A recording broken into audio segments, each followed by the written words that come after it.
भगवते वासुदेवाय कृष्णाय वासुदेवाय हरये परमात्मने प्रणतक्लेशनाशाय गोविन्दाय नमो नमः। नमः परमहंसास्वादित चरणकमलचिन्मकरन्दाय भक्तजनमानसनिवासाय श्रीरामचन्द्राय वागीशायस्य वदने लक्ष्मीर्यस्य च वक्षसि यस्यास्ते हृदये संवित् तं नृसिंहमहं भजे। गुरुर्ब्रह्मा गुरुर्विष्णुर्गुरुर्देवो महेश्वरः गुरुसाक्षात् परब्रह्म तस्मै श्री गुरवे नमः। भगवत चरण कमलानुरागी सभी आत्मीय स्नेहीजन, गाजियाबाद से पितृतुल्य मेरे पांडे जी, समादरणीय श्री पोद्दार जी तथा हमारे स्वाध्याय परिवार से सभी स्नेहीजन और विज्ञान का सदुपयोग करते हुए श्रीमद् भगवत गीता की इस मंगलमय यात्रा में शामिल हुए सभी प्रेमियों को मैं प्रणाम करता हूँ, वंदन करता हूँ। आप सभी का मैं अभिनंदन करता हूँ। भगवान की मंगलमय कृपा करुणा से श्रीमद् भगवत गीता के 17वें अध्याय पर हम लोग चिंतन कर रहे हैं, मनन कर रहे हैं। कल की चर्चा आई जिसमें हम लोगों ने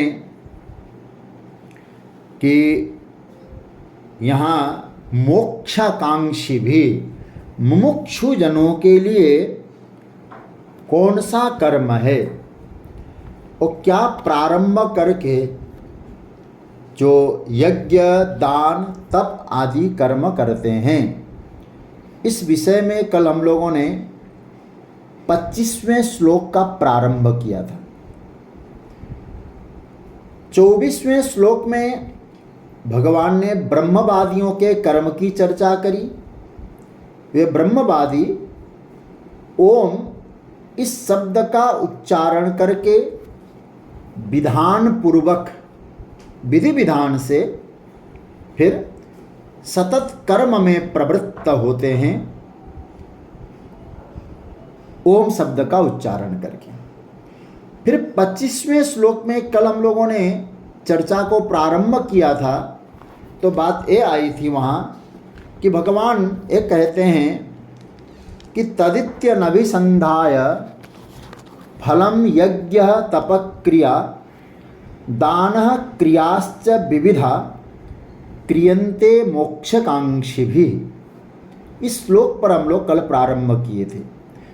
यहाँ भगवान कहते हैं मोक्षकांक्षी भी जो मुमुक्षु जन है वे क्रियन्ते, किम क्रियन्ते, कर्मः क्रियन्ते।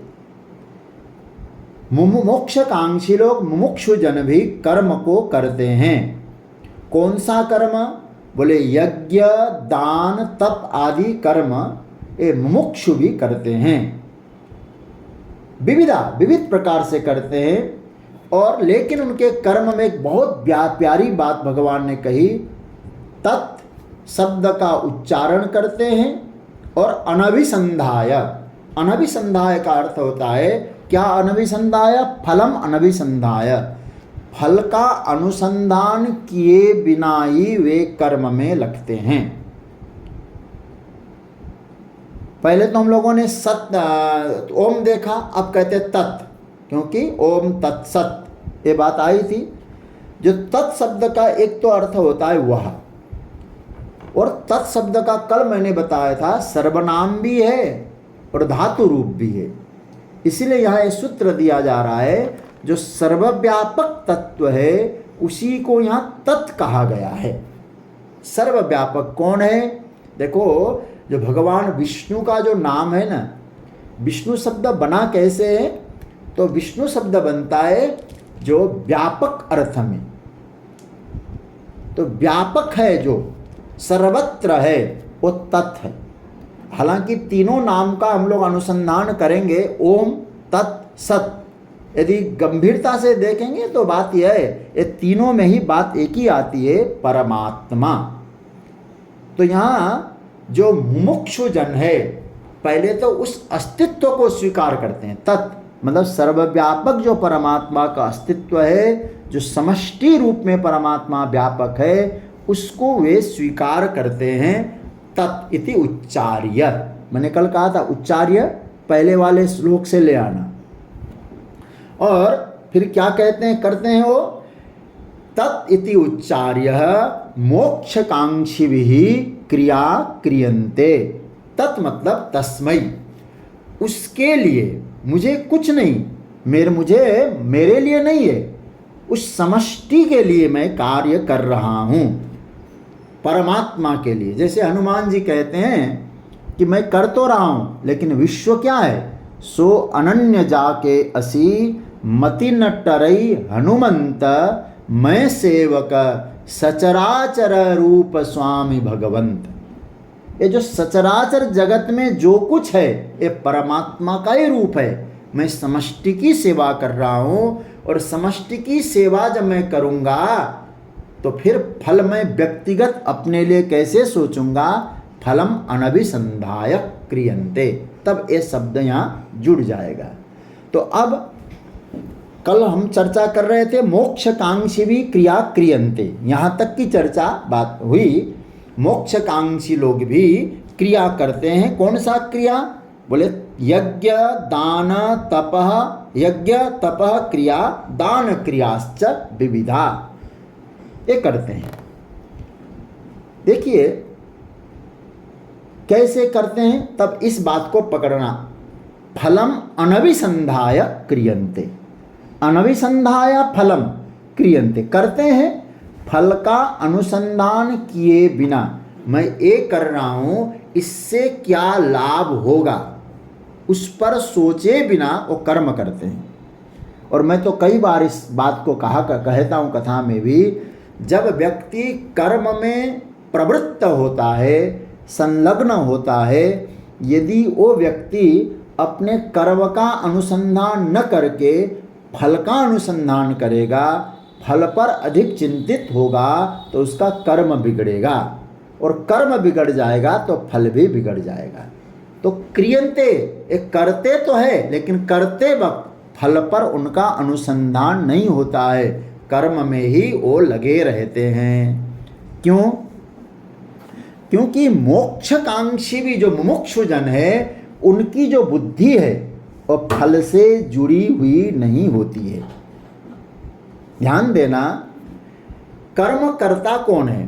कर्म तो हमारी इंद्रियां कई बार मशीन की तरह काम करती है, लेकिन होता यह है, इंद्रियां कर्म करती है और मन फल से जुड़ता है। इंद्रियां कर्म करती है, बुद्धि फल से जुड़ती है। इसलिए इन लोगों का मन तो जुड़ा तो है, किससे? बोले परमात्मा से जुड़ा है। एक ही तो मन है भाई, हम कहाँ कहाँ जोड़ेंगे उसको? क्योंकि आप विचार करना, जब आप कर्म करते समय अपने मन को फल से जोड़ देंगे तो आपका मन कर्म से तो जुड़ेगा नहीं फिर। तो इसका अर्थ क्या बना? मन तो एक ही है, उधो मनन भय 10-20। तो कहने का तात्पर्य ये बना, परमात्मा से जुड़ा है। परमात्मा से जुड़ा है का अर्थ क्या हुआ? तत्व को स्वीकार किया है, उस व्यापकता को स्वीकार किया है, तब वो कर्म में लगे हैं। उन्हें मालूम है, क्योंकि ये जो फल की स्थिति की हम अपेक्षा कर रहे हैं, जो मुमुक्षु जन की चर्चा हो रही है, वेदवादियों की चर्चा नहीं हो रही। तो कल वेदवादी की चर्चा तो हम कर चुके हैं। मुमुक्षुओं की जो चर्चा होती है वो इस बात को जानते हैं, क्योंकि जो फल होगा, क्या फल अविनाशी मिलेगा? संसार में जो कर्म के द्वारा फल मिलेगा और अविनाशी तो हो नहीं सकता, क्योंकि आप लोग वेदांत का खूब चिंतन करते हैं। जो हमारा कर्म है, उपासना है, साधन है, अनुष्ठान है, क्या है? ब्रह्म प्राप्ति के लिए है। अरे भाई, अप्राप्ति की प्राप्ति हो सकती हो तो नित्य प्राप्त है। तो कर्म, फल, उपासना, ये सब क्या है? एकमात्र इनका उद्देश्य है अंतःकरण की शुद्धि। अंतःकरण की शुद्धि हो जाए तो जैसे उड़िया बाबा जी का वचन है, ये जो साधन, भजन, अनुष्ठान, उपासना है, इनके द्वारा आपके अंतःकरण की शुद्धि हो जाए तो ब्रह्म कहने में जितना समय लगता है, ब्रह्म की अनुभूति में इतना भी समय नहीं लगता। लेकिन हम लोगों ने क्या काम किया? कर्म के द्वारा अपने अंतःकरण की शुद्धि का प्रयास तो किया नहीं और ब्रह्म प्राप्ति के लिए हम चल पड़े। इसीलिए यहाँ सूत्र दे रहे हैं, ऐसे मुमुक्षु जिन्हें मुक्त होना है वे कर्म करते हैं। कर्म करते हैं, फलम अनभिसंधाय, फल का अनुसंधान नहीं करते, क्योंकि वो व्यापक है। जानते हैं जो फल मिलेगा वो फल जो है एक सीमित दायरे में होगा। मन प्रभु में है, फल की आकांक्षा नहीं है। किंतु याद रखना, वे निठल्ले नहीं है, निष्क्रिय नहीं है, वे करते हैं। अच्छा महाराज, करते क्या है? तो भगवान कहते हैं वे करते हैं काम को यज्ञ, तप, क्रिया, दान, क्रिया विविधा। यज्ञ, तप, दान, ये सब परमात्मा की प्रसन्नता के लिए करते हैं।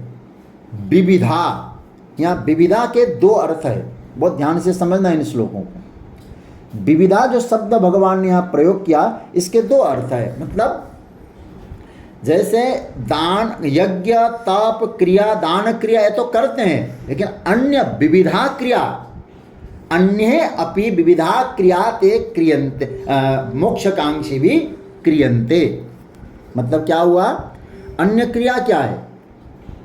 तो कहा कि व्रत, उपवास, तीर्थ यात्रा, पूजा, सेवा, ये सब जो है ना, ये भी अन्य क्रियाओं में विविधा क्रिया, इनके साथ जोड़ दीजिए। दान क्रिया, विविधा क्रिया, अन्य भी कर्म करते हैं।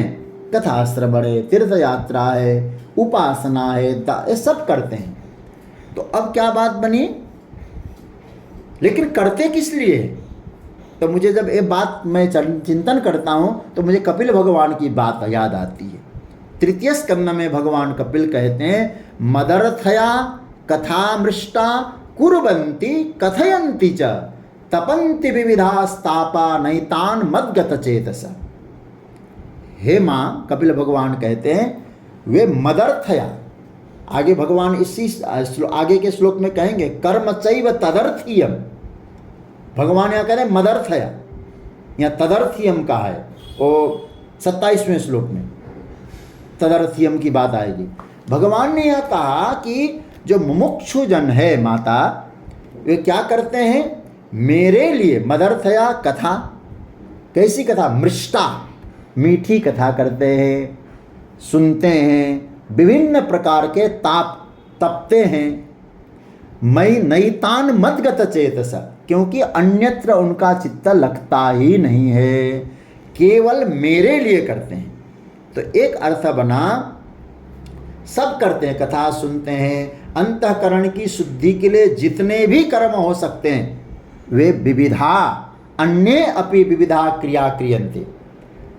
मतलब ये तो क्रियन्ते, यज्ञ, तप, क्रिया, दान, क्रिया तो क्रियन्ते, किंतु मोक्षकांक्षी भी अन्य अपि विविधा क्रिया क्रियन्ते।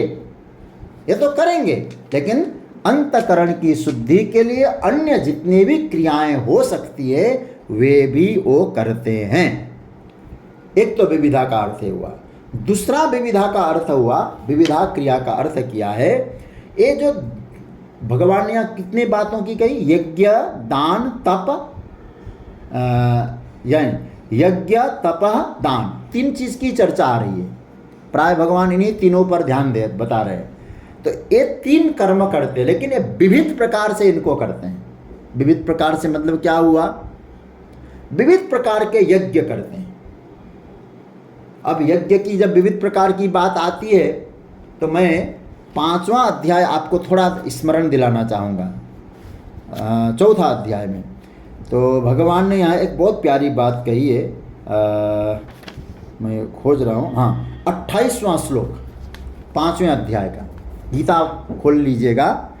जब मैंने शायद इसकी डिटेल्स में चर्चा पहले की है, यहाँ जो विविधा यज्ञ का हमको चर्चा करनी है। यज्ञ विविधा, कैसे विविधा, इसको लीजिए। द्रव्य यज्ञ, तपो यज्ञ, योग यज्ञ तथा परे स्वाध्याय ज्ञान यज्ञाश्च यतयः संसितव्रताः संसितव्रताः विचक्षणा बुद्धयः यतयः। तो ये सूक्ष्मदर्शी जो यतिजन होते हैं वो क्या क्या करते हैं? द्रव्य यज्ञ करते हैं, तप यज्ञ करते हैं, योग यज्ञ करते हैं, स्वाध्याय यज्ञ करते हैं और दान यज्ञ करते हैं। विविधा यज्ञ का यहाँ से अर्थ लीजिएगा, क्योंकि यज्ञ प्रकरण 4थे अध्याय में आया है। कई प्रकार की ठाकुर जी ने यज्ञ की चर्चा करी है। तो हमारे पास 5 चीजें हैं, तन मन धन बुद्धि आत्मा। वो यज्ञ करते हैं। तन के लिए कौन सा यज्ञ है? देखिए, द्रव्य यज्ञ, उनके पास जो धन है, पहले थोड़ी देर आप 4थे अध्याय का 28वां श्लोक ही खोल लीजिएगा। विविधा यज्ञ, वे द्रव्य यज्ञ करते हैं। किसके लिए? उनके पास जो प्रभु ने दिया हुआ कुछ थोड़ा बहुत रिसोर्सेस है, धन है, उसके लिए वो क्या करते हैं? द्रव्य यज्ञ करते हैं। ये धन के लिए हुआ। दूसरा तपो यज्ञ, तप करते हैं। तप किसके लिए, कौन से के लिए होता है? तन के लिए तप होता है, क्योंकि तपः संतापे, आगे भगवान कहेंगे इस बात को। धर्म के लिए कष्ट सहन करना शरीर के द्वारा, ये भी तप होता है। तो धन के लिए द्रव्य यज्ञ, शरीर के लिए तप यज्ञ और योग यज्ञ। अब योग की बात तो हम इतना ही कह सकते हैं, योगश्चित्त वृत्ति निरोधा, मन के लिए योग यज्ञ है। हम लोग भले कुछ भी कहें योग से शरीर स्वस्थ है, लेकिन सच्ची बात तो है योग का लक्षण ही है चित्त की वृत्तियों का निरोध, मन की वृत्तियों का निरोध। योग यज्ञ मन के लिए, और स्वाध्याय यज्ञ बुद्धि के लिए। विचार, मैं कौन हूं, मेरे विषय में दूसरे ने क्या कहा है, अथवा मैं अपने बारे में क्या सोचता हूं, इसका विश्लेषण, इसका मनन ये बुद्धि के द्वारा होना चाहिए। इसी को कहते हैं स्वाध्याय। स्व का अध्ययन बुद्धि के द्वारा होता है। और अंत में ज्ञान यज्ञ, ये आत्मा के लिए, क्योंकि स्वयं को जानना। तो भगवान यहाँ कहते विविधा यज्ञ, क्योंकि उनके पास 5 चीजें हैं, तन मन धन बुद्धि आत्मा, ये पंच यज्ञ। अब बहुत लंबी चौड़ी यज्ञ की चर्चा करेंगे तो बहुत यज्ञ का बड़ा विस्तार से विधान आया है। तो कहते हैं विविधा यज्ञ ये करते हैं यज्ञ। उसके बाद कहते हैं दान, वो विविध प्रकार के दान करते हैं। अब क्या दान करते हैं? हम लोग तो ये कहते हैं ज्ञान है उनके पास तो ज्ञान दूसरे को देते हैं। जैसे मैंने कोई अपराध किया तो मैं स्वयं को क्षमा कर देता हूँ, वे क्षमा दान देते हैं, भोजन दान देते हैं। भगवान भाष्यकार ने थोड़ा सा यहाँ एक कह दिया, क्षेत्र हिरण्य प्रदानादि लक्षणाः क्रियन्ते। खेत सुवर्ण इत्यादि धन, ये सब देने की प्रवृत्ति उनकी होती है, ये भी दान के क्षेत्र में आता है। ये तो भगवान भाष्यकार ने यहाँ बात बताई, क्षेत्र हिरण्यादि हिरण्य प्रदानादि लक्षण क्रियन्ते। तो दान विविध प्रकार से करते हैं, ज्ञान दान, क्षमा दान, भोजन दान, वस्त्र दान, जो आपके पास है और उसको आवश्यक है तो आप अपने में से कुछ अंश निकाल कर जो सेवा करते हैं, ये ऋषि लोग भी, मोक्षकांक्षी लोग भी करते हैं। विविधा शब्द, विविधा यज्ञ, विविधा दाना और यज्ञ तप, तप, विभिन्न प्रकार से तप करते हैं। अब विभिन्न प्रकार से तप का मतलब क्या हुआ? आप जब शरीर को लेकर के कोई साधना में बैठते हैं तो उसमें विभिन्न प्रकार की स्थिति आपको झेलनी पड़ती है, विभिन्न प्रकार। तप मतलब तपना पड़ता है व्यक्ति को, वो हर प्रकार से। आप कोई उनको गाली देते हैं, उसको सहन करते हैं, ये भी तप है। कोई उनको तड़फाता है, जैसे मीराबाई को तड़फाया, प्रहलाद को भोजन नहीं दिया गया, अभोज नहीं, ये सब उनका तप है। तो यहाँ भगवान कहते हैं गोदान, क्षेत्रदान, ये सब करते हैं। और तप का मतलब विभिन्न प्रकार के तप, फलम, यज्ञ, तप, दान, विविध प्रकार से ये मुमुक्षुजन करते हैं, ऐसा भगवान कहते हैं। तो भगवान यहाँ कहते हैं मुमुक्षुओं की क्रिया में और ब्रह्मवादियों की क्रिया में थोड़ा अंतर है। जैसे ब्रह्मवादी का अर्थ मैंने कल कहा था ना आपको, ब्रह्मज्ञानी नहीं, जो वेद को जानकर वेदानुकूल कर्म करते हैं, ब्रह्मवादी इनको है, ब्रह्मज्ञानी नहीं। ब्रह्मज्ञानी कर्म नहीं करेगा। तो अब क्या बात हुई, हमारे आचार्यों ने इस विषय में कहा ब्रह्मवादियों के भीतर एक चीज छिपी होती है। बोले क्या? स्वर्ग कामो यजेत, वो यज्ञ करते हैं, लेकिन उनके भीतर एक स्थिति बनी हुई है कि मुझे इस यज्ञ से वो मिले। लेकिन मुमुक्षु फलम अनभिसंधाय, करते तो वो भी है, लेकिन फल के प्रति उनकी कोई आकांक्षा नहीं है। क्रिया दोनों के सेम है। देखिए जरा, यहाँ बहुत प्यारी बात कही। देखिए कहते हैं कि यज्ञ दान तप क्रिया तस्मात् ओम मृत्युदारित्य। जो ब्रह्मवादी हैं, वेद को जानने वाले विद्वान, विचक्षण लोग, वेद को जानने वाले विद्वान है, समझदार लोग हैं, और यज्ञ करते, दान करते, तप करते हैं, विधान पूर्वक करते हैं। लेकिन कहीं एक छिपी हुई चीज़ है, क्या? स्वर्ग कामो। लेकिन वही कर्म यज्ञ दान तपा दान क्रिया वे भी करते हैं मुमुक्षु, लेकिन एक शब्द दिया फलम अनभिसंधाय, फल का अनुसंधान वे कभी नहीं करते। अच्छा भाई, फल का अनुसंधान नहीं करते तो क्या उच्चारण करते हैं? बोले तत्, तत् इति उदाहृत्य। मैं बार बार कहता हूँ, इस संस्कृत साहित्य का एक आनंद है। यदि नीचे वाले श्लोक में कोई चीज़ नहीं मिलती है तो ऊपर वाले श्लोक से हम अध्यार कर लेते हैं। जैसे इस श्लोक में उदाहृत्य शब्द का प्रयोग नहीं आया 25वें में, तो 24वें श्लोक का उदाहृत्य, तत् इति उदाहृत्य, तत् शब्द कह के। तत् का अर्थ क्या हुआ? तत् का अर्थ वह, याद रखिएगा, वह की स्थापना करनी है। मतलब वहां मैं मिट जाना चाहिए। मैं यत् कृतम यत् करिष्यामि तत्सर्वम न मया कृतम त्वया कृतम च फलभुक् त्वमेव मधुसूदन। मतलब उसमें उस प्रभु की स्थापना हो जाए, ये बात आई। इसलिए कहा जाता है ना, जब मैं बना रहेगा तो हरि कैसे बनेंगे? ऐसा बोलते हैं ना, जब मैं था तब हरि नहीं, अब हरि है तो मैं नाही, प्रेम गली अति सांकड़ी तामे दो न समाय। इसलिए तत् शब्द मुझे लगता है बहुत प्यारा शब्द है। तत् इसका उच्चारण करके, केवल उच्चारण मात्र नहीं है, मतलब इसको समझकर, इसको जानकर, अब पूरा वाक्य शायद बन जाएगा। देखिए कैसे बनेगा? फलम अनभिसंधाय तद इति उच्चार्य मोक्षकांक्षी भी विविधा यज्ञ तप दान क्रिया क्रियन्ते। बड़ा प्यारा शब्द है तत्, सब वही है। जैसे हम लोग भोजन करते हैं ना, ब्रह्मार्पणम ब्रह्म हविर ब्रह्माग्नो ब्रह्मणा हुतम ब्रह्मैव तेन गंतव्यम ब्रह्म कर्म समाधिना। मैं तो कहता हूँ यदि मंत्र भोजन करने से पहले, हम लोग पाठशाला में हम लोगों को तो यही सिखाया है, मंत्र का पाठ करो।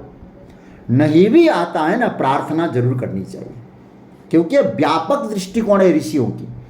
तत्, अरे भाई आप जो कर रहे हैं, अथवा जैसे भोजन करना हमारा कर्म है, आप ये कर रहे हैं। आप सोचिए इस भोजन को पाने में कितने लोगों की भूमिका इसमें छिपी हुई है।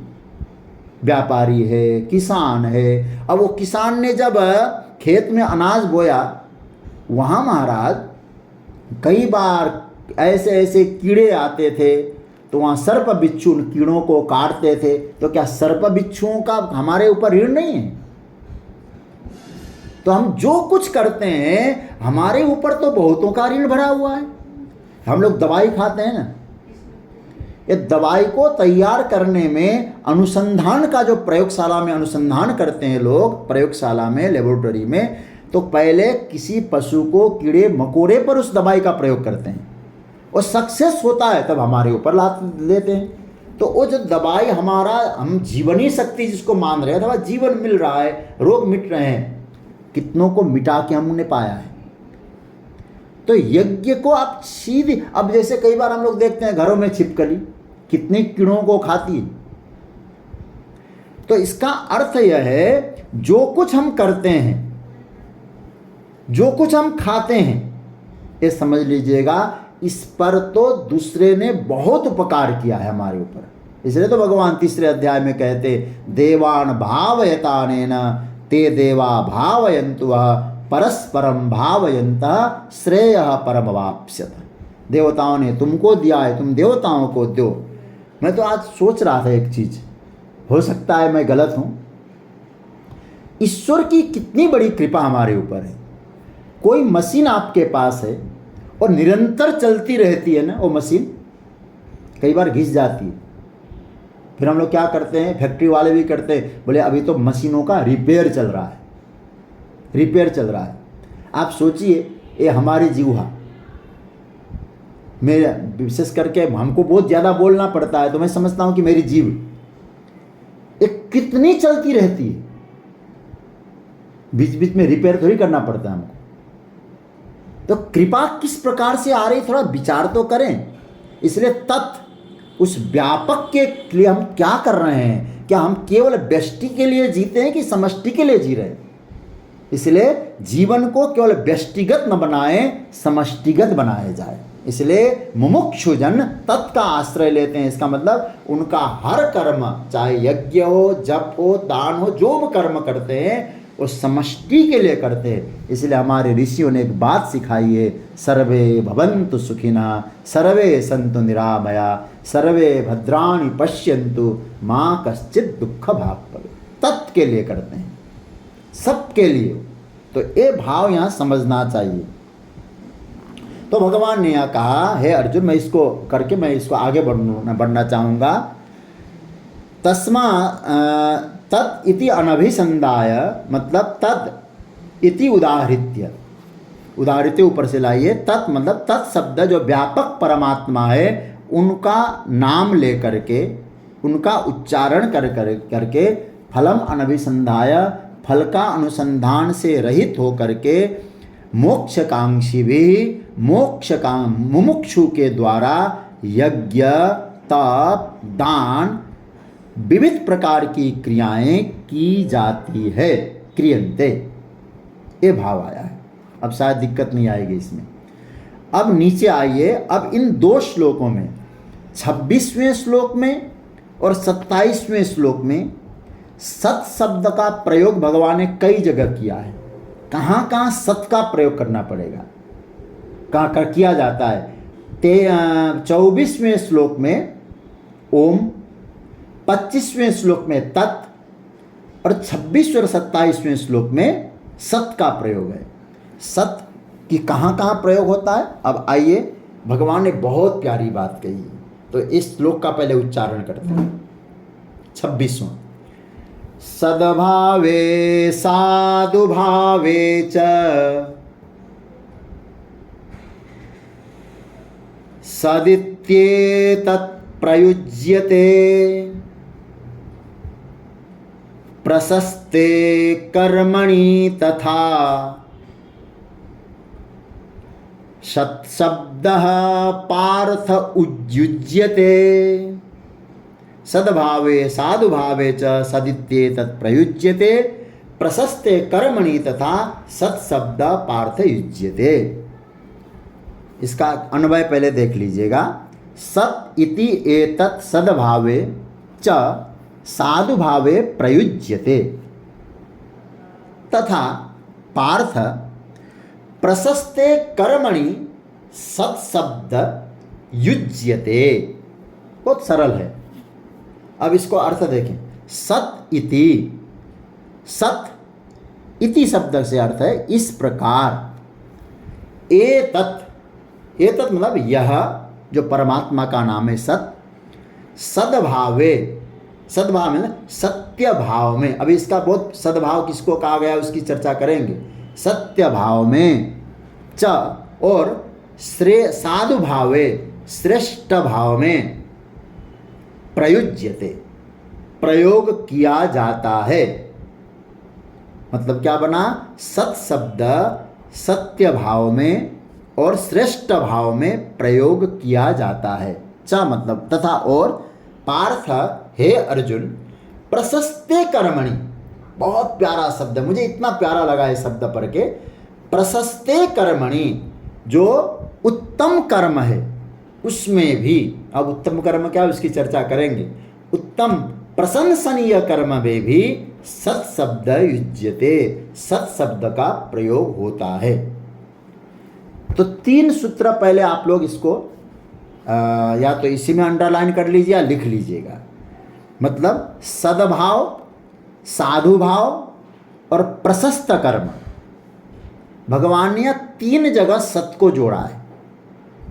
सद्भावे, साधु भावे, इन दोनों में सप्तमी, और प्रशस्त कर्मणि यहाँ भी सप्तमी। तो इसका मतलब क्या हुआ? भगवान यहाँ एक कहना चाहते कर्म को श्रेष्ठ, पहले व्यापक रूप से देखें अर्थ है इसका। कर्म को श्रेष्ठ बनाने के लिए, उत्तम कर्म करने, उत्तम कर्म के लिए सत का उच्चारण किया जाता है। सत इति एतत् प्रयुज्यते। सत यह क्रिया के साथ प्रयोग करते हैं। उससे क्या होता है? कर्म में सद्भाव आता है, साधुभाव आता है।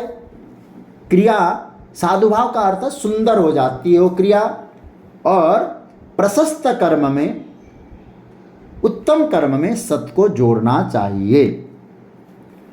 अब 3 बातें अब ध्यान से सुनिएगा। सद्भाव, साधुभाव और प्रशस्त कर्म में सत शब्द का प्रयोग किया जाता है, ये भगवान कहते हैं। अब यहां देखिए जरा, भगवान भाष्यकार ने, आप लोगों को भाष्य पढ़ने में दिक्कत नहीं आएगी क्योंकि हमारे आदरणीय श्री कमल पोद्दार जी पहले भेज देते हैं आज जिस श्लोक की चर्चा होनी उसका भाष्य। यहाँ सद्भाव का अर्थ क्या लिखा? असतः, बहुत प्यारा लगा मुझे। असतः सद्भावे यथा अविद्यमानस्य पुत्रस्य जन्मनि, बहुत प्यारा अर्थ है। सद्भाव क्या कहते हैं? अविद्यमान वस्तु के सद्भाव में, अर्थात अविद्यमान, अविद्यमान क्या है? जैसे किसी व्यक्ति के घर में कोई संतति नहीं है, संतान नहीं है। अब आपने प्रभु से प्रार्थना की, आपको जो आता था उसको आपने प्रार्थना के द्वारा बता दी, उसके घर में भगवत कृपा से संतान की प्राप्ति हो गई। तो मतलब वो सद्भाव हो जाएगा, फिर उसको भी सद्भाव कहेंगे। कैसे?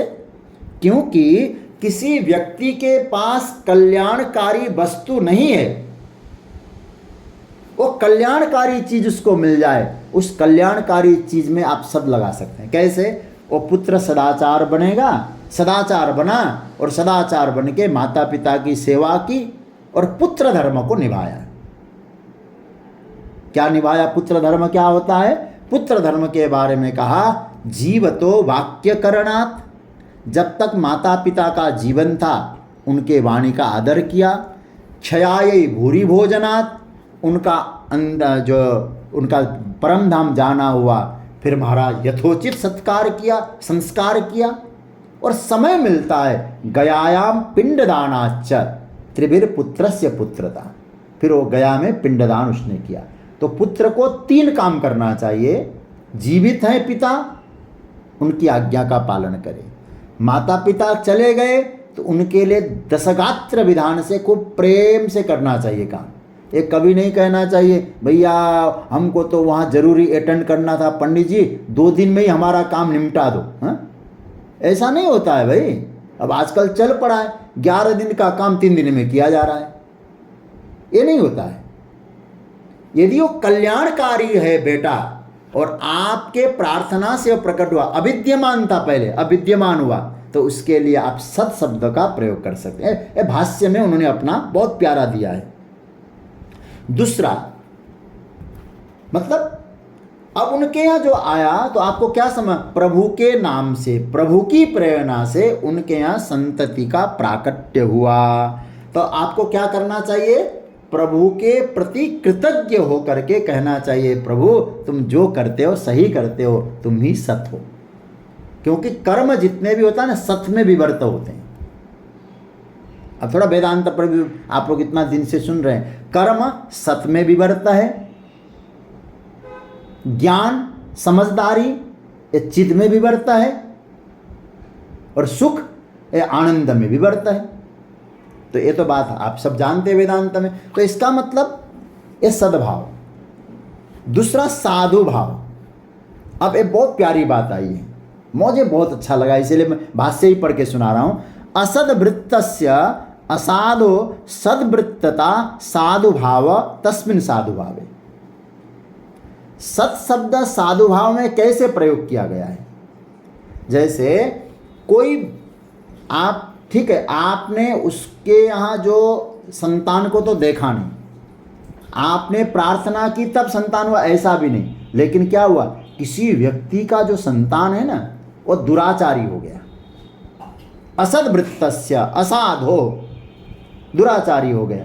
अब दुराचारी होने के बाद वो किसी संत का आश्रय मिला, आपके प्रवचन को सुना अथवा आपने उसको शिक्षा दी, तो वो असाधु आचरण वाला जो पुरुष था वो साधु आचरण वाला बन गया, सदाचारी बन गया। तो शंकराचार्य भगवान कहते वो भी सद जो है साधु भाव बोला जा सकता है, उसको भी आप साधु भाव। किसी को कोई जीवन कल्याण की चीज मिल जाए वो है सद्भाव, और जो चीज हमारे पास है लेकिन अभी हमारे उपयोग लायक नहीं है वो उपयोग के लायक बन जाए, सदाचारी बन जाए, इसीलिए वहाँ क्या है सत साधु भाव। एक श्लोक इस विषय में हमारे आचार्य लोग कहते हैं, क्या हमारे यहाँ किसी को मारने मरने की बात नहीं आती है। हमारे एक संत ने बहुत प्यारी बात कही, आशीर्वाद कैसे देना चाहिए, कहते हैं दुर्जन सज्जनो भूयात सज्जन शांतिमाप्नुयात शांतो मुच्येत बंधेभ्य मुक्तश्चान्यान विमोचयेत। बहुत प्यारा मंत्र है, इसका अर्थ क्या है आपको समझा देता हूं। दुर्जन, जितने दुर्जन प्रवृत्ति वाले हैं वो सज्जन हो जाए, और जो सज्जन बन गए हैं वो शांति को प्राप्त करे। जिसको शांति मिल गई है वो बंधन से मुक्त हो जाएं, और जो मुक्त हो चुके हैं अन्यों को भी मुक्त करें। इसका नाम है साधु भाव। इस प्रकार के विचार आपके मन में है तो वो सद विचार है, इसमें आप सद जोड़ दीजिए। मतलब आप दूसरे के लिए अच्छा भाव रखते हैं, अच्छा सोचते हैं, तो आप साधु भाव में। तो सद्भाव है, साधु भाव है। और इसको मुझे रामानुजाचार्य जी महाराज इसमें क्या कहते हैं, किसी के कल्याण भाव में, कल्याण भावे उन्होंने तो भाष्य में लिखा है, रामानुज भाष्य में, कल्याण भाव में। कल्याण भाव मतलब दूसरे के कल्याण की भावना आपके जीवन में है तो आपका साधु भाव है। सद्भाव समझ लिया। उसको कोई चीज कल्याणकारी चीज किसी को मिल जाए। अब आप कहेंगे कल्याणकारी चीज, बोले कोई शराबी व्यक्ति को शराब मिल जाए तो शराबी तो सोचेगा मेरा तो कल्याणकारी हो गया। बोले एक कल्याणकारी नहीं, जीवन को कल्याण करने वाली चीज यदि किसी को मिल जाए तो वहां सद्भाव, और दूसरे का आचरण पवित्र हो जाए, उसके जीवन का कल्याण का मार्ग प्रशस्त बन जाए, ये साधु भाव। उसमें सत का प्रयोग करिए। तीसरा भगवान कहते हैं प्रशस्ते कर्मणि। प्रशस्ते कर्मणि का अर्थ हुआ जो उत्तम कर्म, प्रशंसनीय कर्म, जिस कर्म की प्रशस्ति होती है, प्रशंसनीय कर्म में भी सत शब्द का प्रयोग होता है। मतलब परम पूज्य स्वामी राम सुखदास जी महाराज कहते सबसे प्रशंसनीय कर्म है परमात्मा प्राप्ति के लिए किया गया प्रयास, भगवत प्राप्ति के लिए किया गया प्रयास, उस कर्म को में सत का प्रयोग होना चाहिए। अब यहाँ रामानुजाचार्य जी महाराज कहते हैं केनचित पुरुषेण अनुष्ठिते लौकिके प्रशस्ते कल्याणे कर्मणि सत्कर्म इदमिति सत्शब्दो युज्यते। किसी पुरुष के द्वारा अनुष्ठित किया गया जो लौकिक कर्म भी है वो कल्याणकारी कर्म है, तो उसमें सत का प्रयोग हुआ। अब इसको दूसरे अर्थ में ले लीजिए। तीन बातें आई, सद्भाव, साधुभाव, प्रशस्त कर्म। ये तो भाष्य के आधार पे महापुरुषों का चिंतन। दूसरा एक सामान्य रूप से कहूं, सद्भाव क्या है? सद भगवान, साधु संत, प्रशस्त कर्म मतलब जो संत और भगवंत को प्रिय लगे ऐसा कर्म, वो है सत्कर्म। उसमें आप सत लगा सकते हैं। मतलब क्या हुआ? देखिए, सद्भावे भगवद भावे, साधु भावे संत भावे और प्रशस्त कर्मणि प्रशंसनीय क्रियायाम। जैसे अब विचार करना, अब हम लोग जो काम कर रहे हैं क्या परमात्मा को अच्छा लगता है? क्या प्रभु के अनुकूल है? संतों के द्वारा आदरणीय है? दो बातें आ गई, साधु भाव। तब वो क्या है? प्रशंसनीय। कौन प्रशंसा करेगा? बोले भगवान के द्वारा और भक्त के द्वारा जो प्रशंसनीय कर्म है वही सत्कर्म है, उसमें सत का प्रयोग करें। मुझे रामचरितमानस की वो पंक्ति याद आती है, जब जनक जी ने व्यवस्था बनाई जो सीताराम विवाह के लिए, धनुष भंग होना था, और जैसे भगवान विश्वामित्र जी उनको लेकर, राम लक्ष्मण को लेकर पहुँचे, तो वहाँ जनक जी विश्वामित्र जी को प्रणाम करते हैं। तो जनक जी के पीठ पर हाथ रखकर विश्वामित्र जी कहते, हे जनक जी, आपने जो काम किया है ना आज, कौन कैसा काम? बोले ये जो यज्ञ, विवाह यज्ञ करा रहे हैं, हमारे ठाकुर जी का और आपकी बेटी का विवाह होगा, क्योंकि गुप्त रूप से तो यही संदेश है यहाँ। तो भली रचना मुनि नृपसन न कहे, बहुत बढ़िया आपने रचना करी। राजा मुदित, राजा प्रसन्न हो गए, मुदित हो गए, महासुख लयो, परम सुख की प्राप्ति हुई। तो हम जो कर्म करते हैं, क्या आप अपने मुंह मिट्ठू बन गया ऐसा बोलते हैं ना, अपनी ही प्रशंसा अपने आप कर रहे हैं, या कोई भगवदीय प्रशंसा करने वाला भी व्यक्ति है, परमात्मा का कोई भक्त प्रशंसा कर रहा है, कोई संत प्रशंसा कर रहा है, नहीं आप बहुत अच्छा कर रहे हैं, तब वो सत है।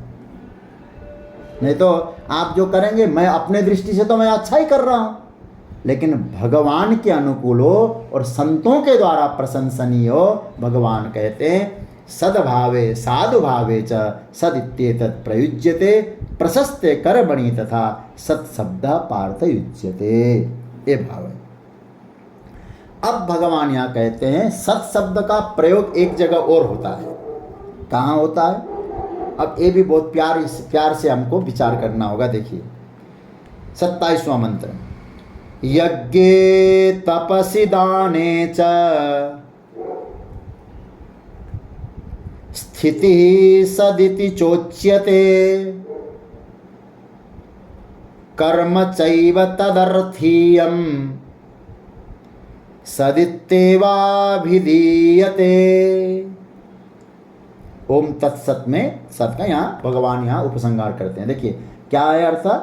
च मतलब उसी से रिलेटेड है, दोनों श्लोक एक जैसे। च यज्ञे तपसी च दाने स्थिति सद इति उच्यते च तदर्थीयं कर्म एव सद इति अभिधीयते। क्या मतलब हुआ?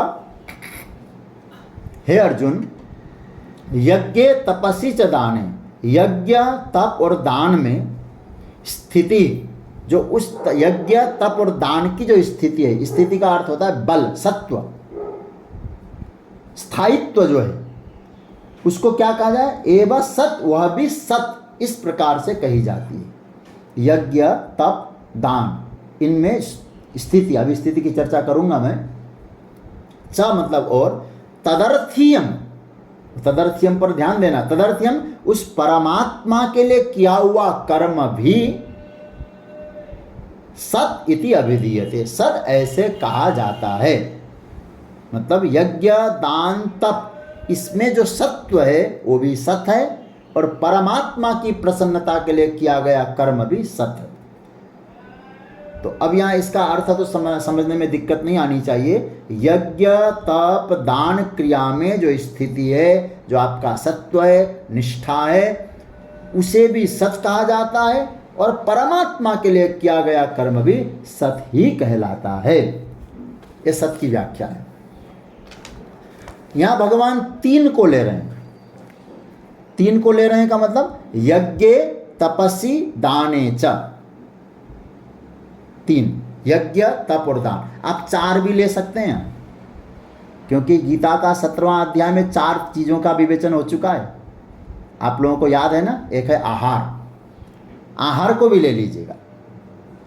और चारों के उपलक्षणा के माध्यम से हम लोग इन्हीं 4 सूत्र में अपना समूचा जीवन देख सकते हैं। कैसे? अब ध्यान दीजिएगा, पूरा जीवन के सूत्र ठाकुर जी ने रख दिए। मैं कहूंगा लेन देन वाली बात, लेन देन की तो अच्छी तरह समझ जाएंगे। जैसे हम भोजन करते हैं तो इसका मतलब है यह है लेन, किसी को दे रहे हैं यह है देन। जब यज्ञ की बात करते हैं वह है कर्म, लेकिन कैसा कर्म? तदर्थीयम, भगवत अर्पित कर्म। आहार से लेन, दान से देन, यज्ञ से कर्म, भगवत अर्पित। तप, कर्म में, यज्ञ में आने वाले जो कष्ट है, जो संयम है, वाणी का संयम, शरीर का संयम, मन का संयम, आहार का। अरे भाई आपको सच बात कहूं, तप के बिना जीवन नहीं चलता है। तप के बिना जीवन नहीं चलता तो यज्ञानुष्ठान कैसे होता है भाई? तप के बिना दान नहीं हो सकता है, आहार नहीं हो सकता है, यज्ञ नहीं हो सकता है। इसलिए भगवान शंकर को कहना पड़ता है तप आधार सब सृष्टि भवानी। और भगवान भी द्वितीय स्कंद में कहते वीर्यम में दुश्चरम तपः, मेरा पराक्रम भी तप है। इसलिए तप का मैं फिर कहूं सहन करना, धर्म के लिए, सदाचार के लिए, दूसरे के कल्याण के लिए कोई कष्ट आता है वो आपने सहन किया, वो तप है आपका। इसलिए आप इनके उपलक्षणा को लेना पड़ेगा आपको। इनके उपलक्षण लेन देन कर्म तप, इन सब को आपको लेना पड़ेगा। इसको समझने की कोशिश करिएगा। यदि आप लोग इनको नहीं लेंगे और इन 4 को ही पकड़ के रखेंगे तो इन्हीं में चक्कर लगाते रहेंगे, आगे नहीं बढ़ पाएंगे हम। इसलिए आहार, दान, तप और यज्ञ, इन 4 का उपलक्षणा से समझना। विवक्षा करिए जरा, इन 4 की विवक्षा करिए तो 4 की प्रवृत्तियां जो 4 के द्वारा होता है वो सात्विक रहनी चाहिए। इसलिए यहां कहा क्या गया है? लेन देन कर्मानुष्ठान में आने वाले जो संयम है, कष्ट है, वो तप की श्रेणी में आते हैं। इन 4 के घेरे के भीतर हमारा समूचा जीवन आएगा, सारी प्रवृत्तियां अंतर्निहित हो जाएगी, और वहां ओम तत्सत समझना है तो हमारी सारी प्रवृत्ति कैसी होनी चाहिए? उनमें ओम तत्सत, ये तीनों ही समाहित होनी चाहिए।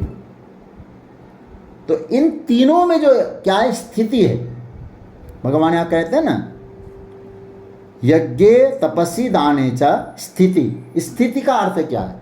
स्थायित्व। उसमें जो वजन है, स्थायित्व जो हमारे पूज्य आचार्य चरण कहा करते थे, देखो भाई बोल तो रहे हो, वचन वचन में वजन होना चाहिए।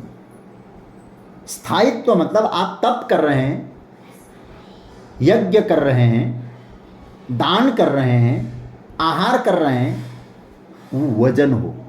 वजन का मतलब समझते हैं, उसमें सत्व हो, निष्ठा हो आपकी, यज्ञ रूप बन जाएगा फिर सारा। इसलिए भगवान ने क्या कहा, वो सब क्या है, बोले वो सत है। परमात्मा का सत नाम यहाँ सार्थक हो जाएगा।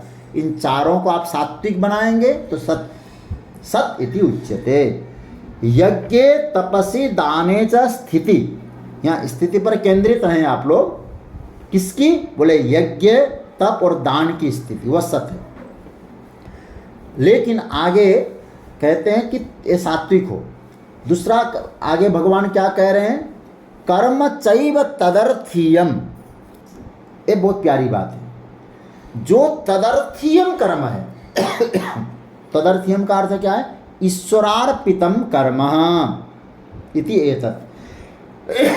जो ईश्वर को अर्पित किया गया कर्म, उसमें तप आदि सारा ले लीजिएगा, वहां सद्रूपा है। किंतु सबका कर्म सद्रूप नहीं हो सकता है। क्यों नहीं हो सकता है, क्योंकि एक तो वहां सात्विकता का अभाव रहता है और दूसरा ईश्वरार्पित नहीं होता है। कई बार सात्विक हो जाए, ईश्वरार्पित नहीं होता है। आप जो भोजन करते हैं, आप यज्ञ करते हैं, तप करते हैं, दान करते हैं, एक तो सात्विक हो पहला। दूसरा ईश्वरार्पित हो, भगवत अर्पित होना चाहिए। तो वो क्या है, उसको आप कहेंगे सत इति उच्यते, अभिधीयते। देखिए, जब मेरे कर्म में कोई स्थिति दिखाई देती है, स्थिति मतलब स्थायित्व, बल, कौन क्या बल होता है भाई, बोले यदि कर्म सात्विक है ना तो बलिष्ठ होते हैं, तो प्रभु को प्रसन्नता के लिए होते हैं, वो प्रभु को प्रसन्न करते हैं। तो याद रखिएगा, आप यदि अपने कर्म में स्थायित्व देखते हैं, बल देखते हैं, वजन देखते हैं, क्यों, सात्विक है, ईश्वरार्पित है, तो याद रखिएगा उस कर्म के द्वारा सद रूप में परमात्मा का प्रकटीकरण हो रहा है। सद रूप में भगवान प्रकट हो रहे हैं। इसलिए ऐसे व्यक्ति के सामने भगवान अपना ऐश्वर्य प्रकट कर देते हैं, यह अभिप्राय है। याद रखना, परमात्मा सर्वांग सुंदर है, परमात्मा में आकर्षण है, सर्वांग सुंदर है। इसलिए हम लोग क्या करते हैं, ठाकुर जी के सुंदर मंदिर में हम ठाकुर जी की सेवा करते हैं, रोज कुछ पोशाक चेंज करते हैं, नए नए रूपों में उनको सजाते हैं। इससे क्या है, बोले उस परमात्मा सर्वांग सुंदर है, तो हम भी अपने जो सगुण साकार स्वरूप है उनको सुंदर बनाएं। याद रखिएगा, अब वो सुंदर बन रहे हैं क्योंकि हमारे कर्म उनको सुंदर बना रहा है ना।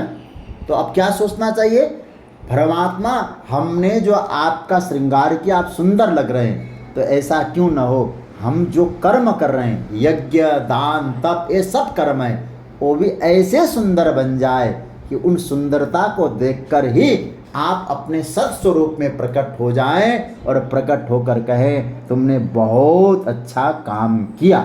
तो इसका मतलब ये हुआ, हमारे कर्म सुंदर हो जाए तो प्रभु का सर्वांग सुंदर स्वरूप, जिसको हम लोग कहेंगे सद स्वरूप का प्रकटीकरण हो जाएगा। तो व्यवहार जगत में खूबसूरती बहुत आवश्यक है। व्यवहार में भी अच्छा बना के रखिएगा, तो व्यवहार हमारा ठीक बनेगा, तो उस व्यवहार से परमात्मा का प्रकटीकरण हो जाएगा। तो यहाँ तक की जो चर्चा है, इस श्लोक को मैं एक बार फिर दोहरा देता हूँ। यज्ञ तप और दान में जो स्थिति है, जो आपका बल है, जो आपका सत्व है, जो आपका स्थायित्व है, वो क्या है, उसको सद बोल सकते हैं। और जो आप कर्म करते हैं, वो कर्म तदर्थीयम।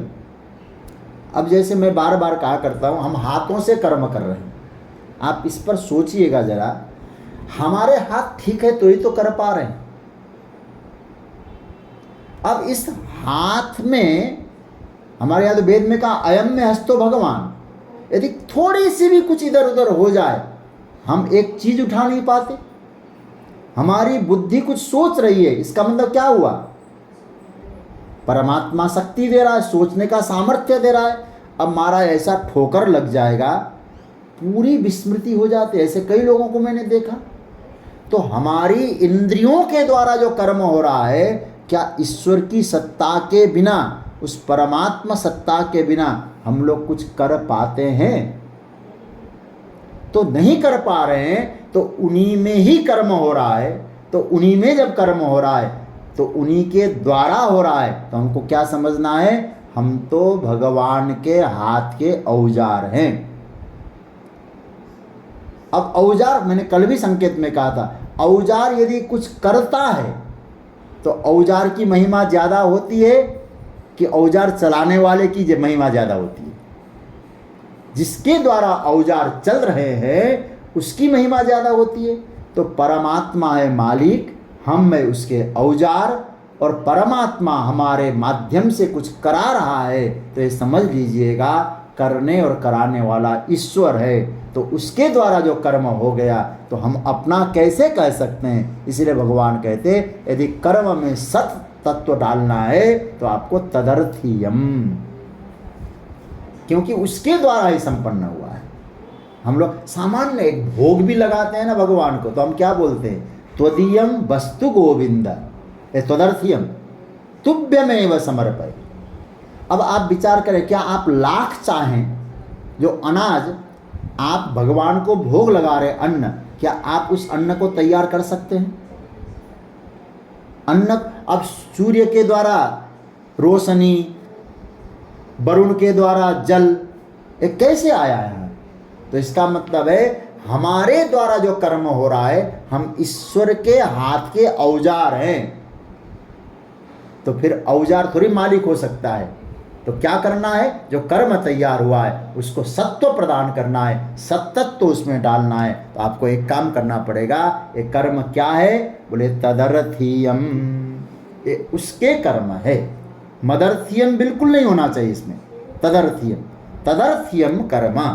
तो भगवान यहाँ क्या कहते हैं, ठाकुर जी का यह भाव है, हे अर्जुन, यज्ञ तपसि दाने च स्थिति ही सत इति उच्यते। यज्ञ, तप और दान में जो सत्व है, जो बल है, जो कहा जाए कि स्थायित्व भाव है, ऊर्ध्वगामी भाव है, उसको भी आप सद कह सकते हैं, सत कहिए। दूसरा, और जो कर्म तदर्थीयम परमात्मा के लिए है, औजार बन के आपके द्वारा संपादन हो रहा है। मैं कह रहा हूँ आपके द्वारा, जो द्वारा कहेंगे तो पैसिव वॉइस हो जाएगा, इसलिए मोक्षकांक्षी भी उनके द्वारा हो रहा है। तो इसके मतलब क्या हुआ, हमको क्या कहना चाहिए, प्रभु ने किया है। यत् कृतम यत् करिष्यामि तत्सर्वम न मया कृतम त्वया कृतम च फलभुक् त्वमेव मधुसूदन। ये तुम ही हो करने कराने वाले। ये भाव जब जीवन में आ जाए तो सद इति अभिधीयते, जो परमात्मा का जो नाम है सद चिद आनंद, वो हमारे सामने प्रकट रूप में आएगा जब हमारे कर्म इस प्रकार से होंगे। तो ओम तत्सत की व्याख्या भगवान ने इन 4 श्लोकों में करी है। ओम की व्याख्या भगवान ने 24वें मंत्र में किया, और तत्शब्द की व्याख्या 25वें श्लोक में किया, और 26वें और 27वें श्लोक में सत शब्द की व्याख्या करी है। सत शब्द में 26वें श्लोक में सद्भाव, साधुभाव और प्रशस्ते कर्मणि, और नीचे यज्ञ तपसि दाने स्थिति और तदर्थीयम कर्म, इनमें सत का प्रयोग करके भगवान ने बताया कर्म परमात्मा के लिए समर्पित हो जाए और सत्कर्म बन जाएगा। एक तो मैं हमारे आदरणीय श्री मैं अंतिम बात कहूँ, मैं हमारे पोद्दार जी ने जो भेजा है, मुझे बहुत अच्छा लग रहा है भाष्य। अभी मुझे पुस्तक खोलने की ज़रूरत नहीं पड़ेगी। आपने जो लिखा है बहुत बढ़िया। देखिए, इसी 27वें श्लोक की व्याख्या में भगवान भाष्यकार ने लिखा, आपके पास भी आया होगा स्वाध्याय परिवार में। लिखा है, देखिए, तत् एतत्, नीचे की पंक्ति, ये तो ऊपर की तो पंक्ति समझ में आए, तत् एतत् यज्ञ दान तप आदि कर्म असात्विकम विगुणम अपि श्रद्धापूर्वकम ब्रह्मण अभिधानत्रय प्रयोगेण सगुणम सात्विकम संपादितम भवति। कितनी प्यारी बात कही है। इसका अर्थ है जो कहा गया है, एक 2 मिनट में लूँगा अभी, यज्ञ दान तप आदि कर्म यदि सात्विक नहीं है, विगुणम अपि, गुण रहित है, तो भी श्रद्धापूर्वकम, आप यदि श्रद्धा से ब्रह्मण, परमात्मा के अभिधानत्रय प्रयोगेण, अभिधानत्रय ओम तत्सत, इनका प्रयोग करके सगुणम, उसको गुण युक्त बना सकते हैं, सात्विकम, सात्विक बना सकते हैं, संपादितम भवति। इसका अर्थ तो समझ में आ गया होगा आपको। मतलब यदि हमारे कर्म में कोई न्यूनता भी है तो आप ईश्वर के जो 3 नाम है, ओम तत्सत, इनका यदि आप उच्चारण करेंगे तो उससे क्या होगा, ये आपके जो कर्म है उसमें सगुण सात्विक ये भाव आ जाएगा। लेकिन इन सब बातों का ध्यान देना पड़ेगा। ओम भी लगाइए, तत् भी लगाइए, सत लगाइए, लेकिन उस ओम तत्सत के द्वारा जो भगवान ने कर्म का निर्देश दिया है उस निर्देश का पालन करिए। तत्र च सर्वत्र श्रद्धा प्रधानतया, इसी भाष्य में जो स्वाध्याय परिवार में आपने भेजा उसको, तत्र च सर्वत्र श्रद्धा प्रधानतया सर्वम संपाद्यते। इसलिए है यहाँ भगवान शंकराचार्य भगवान कहते हैं, तत्र, वहाँ, सर्वत्र, सब जगह श्रद्धा की प्रधानता से सर्वम संपाद्यते, सब कुछ संपादित होता है। श्रद्धा यदि प्रधान हो जाए, कर्म सहज रूप से संपादित होता है। इसीलिए तस्मात्, अब आगे का श्लोक आएगा, अश्रद्धया हुतम दत्तम तपस्तप्तम कृतम च यत् असदित्युच्यते पार्थ न च तत्प्रेत्यनो इह। ये यहाँ आगे ये कहा गया है, तो इसका संदर्भ बता दिया गया। श्रद्धा की महिमा क्या है, श्रद्धा न होने से हमारे जो कर्म है वो क्या होते हैं, क्योंकि श्रद्धा त्रय विभाग योग है। तो भगवान ने अंतिम जो 28वें श्लोक में श्रद्धा की महिमा बताई, अश्रद्धा से क्या होता है और श्रद्धा से क्या होता है, इसकी चर्चा यहाँ भगवान कर रहे हैं। अब यहाँ समय भी संकेत कर चुका है, इसलिए अब आगे की चर्चा कल रविवार होने के कारण कल कुछ कार्य भी है, तो इस दृष्टि से मुझे लगता है कि अब हम परसों मिलेंगे, और ठाकुर जी ने चाहा तो 10-11 तारीख तक तो हम इसकी चर्चा कर ही लेंगे।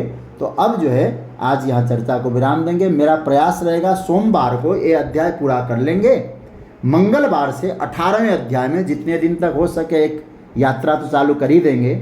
इसीलिए सोमवार के दिन हम 17वें अध्याय को पूरा करेंगे। तो आज की चर्चा को यहाँ विराम दे रहे हैं। तो अब चर्चा को विराम देते हुए आइए अब मैं मंत्र का पाठ करता हूँ।